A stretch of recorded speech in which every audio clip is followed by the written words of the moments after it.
बिस्मिल्लाहिर्रहमानिर्रहीम एंड अस्सलाम वालेकुम एवरीवन। मेरा नाम हिशाम जमील इकॉनमी वाला है और मैं रिहान स्कूल इस्लामाबाद कैंपस में लेवल 1 का स्टूडेंट हूँ। आज हमारे साथ एक बहुत ही स्पेशल गेस्ट मौजूद हैं जिन्होंने रिहान स्कूल विज़िट किया है। इन्होंने टूर भी लिया रिहान स्कूल का। इनका अभी मैं इनसे एक टेस्टिमोनियल टाइप पॉडकास्ट करने जा रहा हूँ कि इनका एक्सपीरियंस कैसा रहा, क्या क्या इन्होंने देखा, क्या इनको समझ आया रिहान स्कूल के बारे में और क्या क्या हमें इसमें बेहतरी करनी चाहिए। तो फर्स्ट ऑफ ऑल अस्सलाम वालेकुम सर, कैसे हैं आप? अस्सलाम वालेकुम।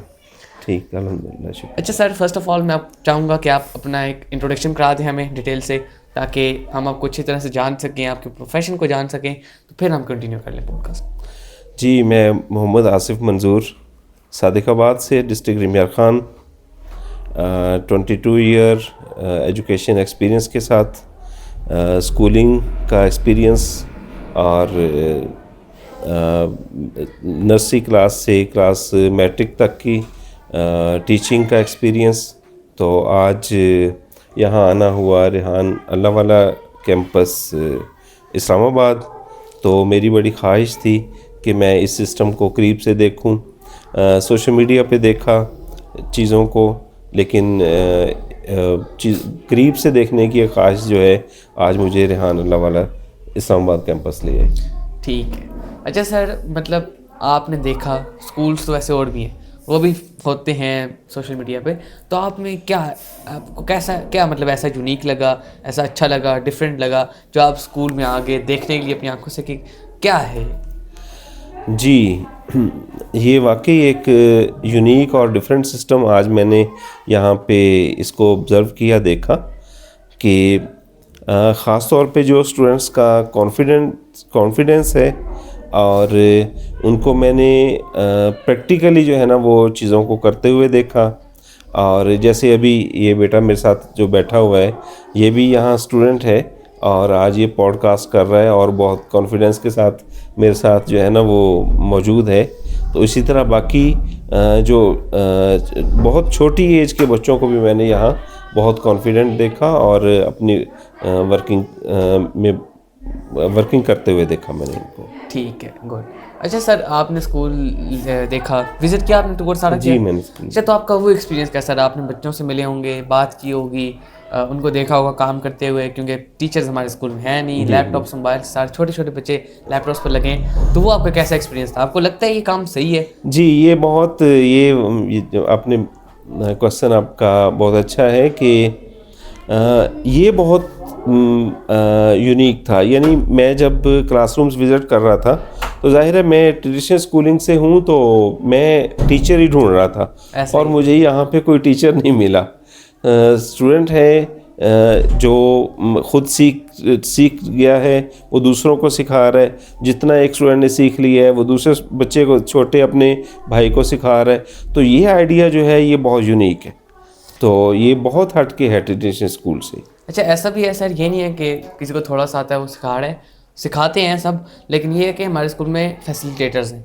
उनका काम ये है कि जैसे फाउंडेशन लेवल में जो स्टूडेंट आते हैं, हमारा फाउंडेशन लेवल का सेक्शन अलग है, क्योंकि वो न्यू आते हैं और उनको इसी दूसरे स्कूल सिस्टम की आदत होती है कि हमें कोई पढ़ाएगा, उंगली पकड़ के चलाएगा, तब हम करेंगे।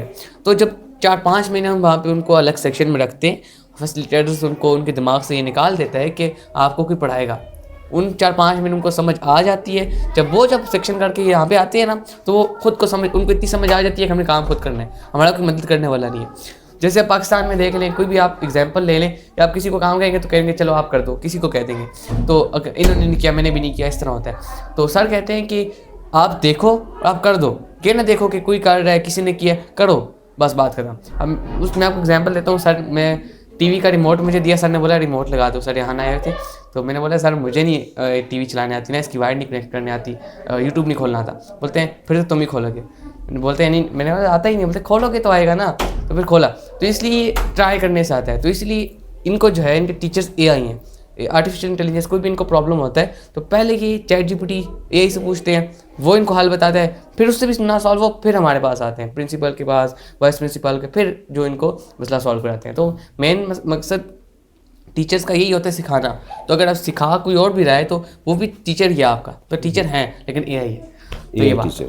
तो आप अब ये देखें कि जैसे दूसरे एजुकेशन सिस्टम्स हैं पुराने, जो अभी चेंज नहीं हो रही, Traditional चल रहे हैं। करिकुलम वही चल रहा है, क्योंकि बहुत सारे ऐसे स्कूल हैं जो अभी एआई इंट्रोड्यूस करा रहे हैं अपने स्कूल्स में, इन्हेंस कर रहे हैं कि क्योंकि स्टडीज़ को ज़रूरत है, करिकुलम अपग्रेड होने की ज़रूरत है। वो जो पुरानी इन्फॉर्मेशन है, पुराना करिकुलम है, वो मुझे लगता है कि वो ख़त्म हो चुका है, उसकी ज़रूरत नहीं है।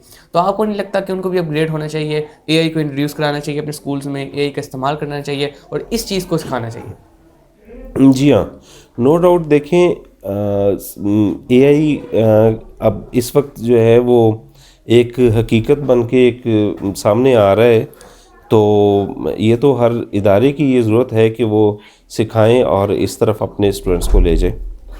तो ये तो बहुत अच्छा है कि, और रेहान अल्लाहवाला साहब का ये स्टेप तो बेहतरीन है कि उन्होंने इस चीज़ का आगाज़ किया है कि वो ट्रेडिशन जो है ना वो एजुकेशन से हट के वो एक नए अंदाज में लेके चले हैं। तो यहाँ साथ में एक चीज़ कहना चाहूँगा कि कुछ विजिटर्स जो थे उनके साथ भी मेरा इंटरेक्शन रहा, मैंने उन्हें देखा, तो एक क्वेश्चन था उनका कि डिग्री, यस, वो एक जो ट्रेडिशनल स्कूल से जो कोई लिविंग सर्टिफिकेट, एक मैट्रिक की डिग्री और सारा, तो वो एक क्वेश्चन अपनी जगह मौजूद है। उसका अगर आप मुझे थोड़ा सा बताएं कि। ठीक है, डिग्री के बारे में। जी, डिग्री का क्या होता है? अच्छा सर, हमारे स्कूल में पहले ये था कि हम मैट्रिक वगैरह नहीं थे कराते, लेकिन जो भी अभी आपने खुद भी देख लिया कि कितना क्वेश्चन होता है, इतनी ज़्यादा, उसके बाद फिर हमने डिसाइड किया कि हम अपने स्कूल में मैट्रिक, इंटरमीडिएट, ओए लेवल्स कराएंगे, उनकी तैयारी कराएंगे। अब हमने एक, हमारा काम ही सारा एआई से, हम करते ही सब कुछ एआई से। हमने एक ऐसा एआई टूल बना दिया है जो आपको मैट्रिक पास करवाएगा। उसमें वो सारे पुराने पेपर्स लेगा, उनको शफल करेगा, उसमें नई चीज़ें अपडेट करेगा, जो करिकुलम है उसको सिलेक्ट करेगा, अपनी मर्ज़ी से सारा पेपर डिज़ाइन करके आपको दे देगा, आपसे एग्ज़ाम लेगा प्रॉपर। तो आप हर बार एग्ज़ाम दें, हर बार दें, बेशक 20 बार फेल हो जाएं, दोबारा दें। 4th क्लास का कोई एज लिमिट नहीं है, कोई भी बच्चा वो एग्ज़ाम दे सकता है। एग्ज़ाम दें, उससे आपकी तैयारी हो रही है, और इतनी ज़्यादा तैयारी होती है, इतनी ज़्यादा प्रैक्टिस होती है, उससे फुल लर्निंग हो रही होती है। हमारा कोई भी, अगर हमें खुद 9th का स्टूडेंट हूँ, मेरे भी मार्च में पेपर्स हैं, तो मैं इसी तरह तैयारी कर रहा हूँ। स्कूल को इतना जब पेपर बना कर देता है, मैं समझता हूँ बहुत ईजी होगा। तो जब एक बार मैं पेपर देखता हूँ ना, मैं कहता हूँ अगला बीसी से रिलेटेड, अगला बिल्कुल उलट होता है, मतलब बिल्कुल समझ नहीं आ रही होती। तो इतना ज़्यादा एक्सपीरियंस कर के, इतनी ज़्यादा चीज़ों को समझ के इतना ज़्यादा हो जाता है कि हमारी मैट्रिक की तैयारी, हमारी लेवल 2 की स्टूडेंट है, नाहिल रिमोट जॉब अली का नाम है उनका। तो उनका जो है उन्होंने वैसी एग्ज़ाम्स दिए, पास होगी सारा बाजी से पढ़ के, जो हमारा टूल है। तो डिग्री करवाते हैं हम, उनको प्राइवेट पेपर दिलवा देते हैं, तैयारी हम करवा देते हैं और पेपर वो खुद कर लेते हैं। अब एक और बात यह है कि जैसे सर डिग्रीज़ वगैरह जितनी भी इंफॉर्मेशन की मिलती है, हमारा करिकुलम है, तो हमारे पास, आपको मैं परसों की एक बात बताता हूँ छोटी सी। परसों हमारे पास सेमिनार में एक बंदा है, उसके साथ एक बच्चा था मेरे जितना। तो उन्होंने बात की कि मेरा बच्चा है, इसने भी कुछ टाइम पहले पेपर्स हुए, तो इसके नंबर्स कम आए। तो मैंने उससे पूछा कि क्या इशू आ रहा है, क्यों नंबर नहीं आ रहे? बोलते हैं पापा हमें क्या सिखा रहे हैं, मुग़ल एम्पायर ने क्या कर दिया, उस एम्पायर ने क्या कर दिया, हमारे एक काम की इन्फॉर्मेशन है नहीं, हमें इस चीज़ में इंटरेस्ट नहीं है, हमें फ्यूचर में इसका कोई फ़ायदा नहीं है, तो हम क्यों पढ़ रहे हैं? तो बोलते हैं कि इसलिए अपने बच्चे को इधर लाया हूँ आपके पास के कुछ सीखे जो इसमें इंटरेस्ट है, जो फ्यूचर में इसको काम आ सके, तो इसलिए। अब जो पुरानी इतनी इन्फॉर्मेशन, उससे हमें क्या लेना देना कि उस एम्पायर ने क्या दिया था, क्या था। फिर भी लोगों को होता है शौक हिस्ट्री पढ़ने का, लेकिन कुछ इंपॉर्टेंस भी होती होगी, हम उसको वो नहीं करते। लेकिन हमारे पास अब सारी इन्फॉर्मेशन एक टूल के अंदर आ गई है, हर चीज़ की इन्फॉर्मेशन हमारे पास पड़ी है, तो हमें क्या ज़रूरत है उसको डेली लेक्चर्स लेने की, रटने की? हमें अपने फ्यूचर में काम करना चाहिए। हमारे पास ChatGPT हर कोई भी किस्सा आपसे पूछा, आपको फुल डिटेल से बता देगा, तो इतना अच्छा। तो इसलिए मैं कहता हूँ कि मैं समझता हूँ कि पुराने एजुकेशन सिस्टम को भी, मतलब अपना करिकुलम ज़्यादातर लोग ही चाहते हैं कि ना चेंज हो, और जो हम एआई है इसको भी बीच में घुसा दें, लेकिन ऐसा है कि फिर मिक्सअप हो जाएगा ना, फिर वो करिकुलम कर पाएंगे ना ही। तो हमारा ये है कि हमारी जब इंटर्नशिप्स होती हैं, हमारे सारे स्टूडेंट का जितना भी काम है सारा ऑनलाइन होता है, कोई टीचर्स वगैरह वैसे ही नहीं, आपको पहले पता है। और जितनी भी काम है वो इंटर्नशिप जो हमें तो पाकिस्तान ने ये भी मना किया गया है कि पाकिस्तान में आपने किसी के साथ इंटर्नशिप भी नहीं करनी। हमारी इंटर्नशिप होती है 3 घंटे, हमने डेली ऑनलाइन किसी के लिए काम करना होता है, उसमें हमारी लर्निंग हो रही होती है। लर्निंग के लिए हम इंटर्नशिप्स करते हैं, वो भी बाहर के लोगों के साथ, जो फॉरेनर कंट्रीज़ हैं उनमें इंटर्नशिप्स करते हैं। तो उसका हमें ये फ़ायदा होता है कि यहाँ पे जो लोग हैं उनकी टाइम मैनेजमेंट नहीं होती, कोई टाइम की पाबंदी नहीं होती, कोई काम का जो है हाथ पाँव नहीं होता। तो जब हम बाहर के लोगों के साथ इंटर्नशिप करते हैं, वो टाइम कितने स्ट्रिक्ट होते हैं, 1 मिनट भी लेट हो जाए बोलते हैं आप लेट हैं, इस तरह करते हैं। मैं खुद इंटर्नशिप कर रहा हूँ, बाहर की कंपनी है तो बहुत ज़्यादा स्ट्रिक्ट है हूँ, उसमें टाइमिंग की बहुत ज़्यादा स्ट्रिक्टनेस होती है, काम की बार बार रिपीट करवाते हैं। उससे हमें इतना सीखने को मिलता है कि जितना मैंने 8 साल तक स्कूल में पढ़ा है, मैंने 1 साल में यहाँ पे आके इतना सीखा है। इंटर्नशिप 3 महीने की हमने बहुत ज़्यादा सीखा उससे।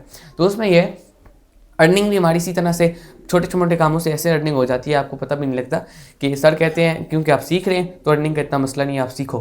तो फिर भी अब सर उनको कहते हैं कि आप ऐसे कर दो कि बच्चों से काम करा दो और आप इनको 1 प्लेट बिरयानी की खिला देना।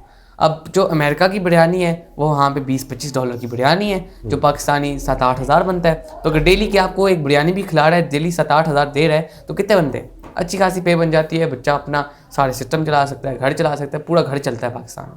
तो इतना ज़्यादा फ़ायदा है कि हम साथ लर्निंग कर रहे हैं, साथ अर्निंग कर रहे हैं, बहुत अर्निंग एंड लर्निंग हो रहा है। तो और कोई अगर आपका एक क्वेश्चन हो? बस थैंक यू, बहुत अच्छा रहा आज का मेरा यहाँ का विज़िट और आपसे मिलना। ओके, बहुत शुक्रिया। Thank you so much sir, आपसे भी बहुत अच्छा लगा मुझे बात करके, बहुत कुछ मुझे भी सीखने को मिला। सो ये थे हमारे आज के गेस्ट। उम्मीद है आपको हमारा पॉडकास्ट पसंद आया होगा और आपने बहुत कुछ सीखा होगा। मैं मिलूंगा आपको एक नेक्स्ट पॉडकास्ट में एक न्यू गेस्ट के साथ। तब तक के लिए अल्लाह हाफ़िज़।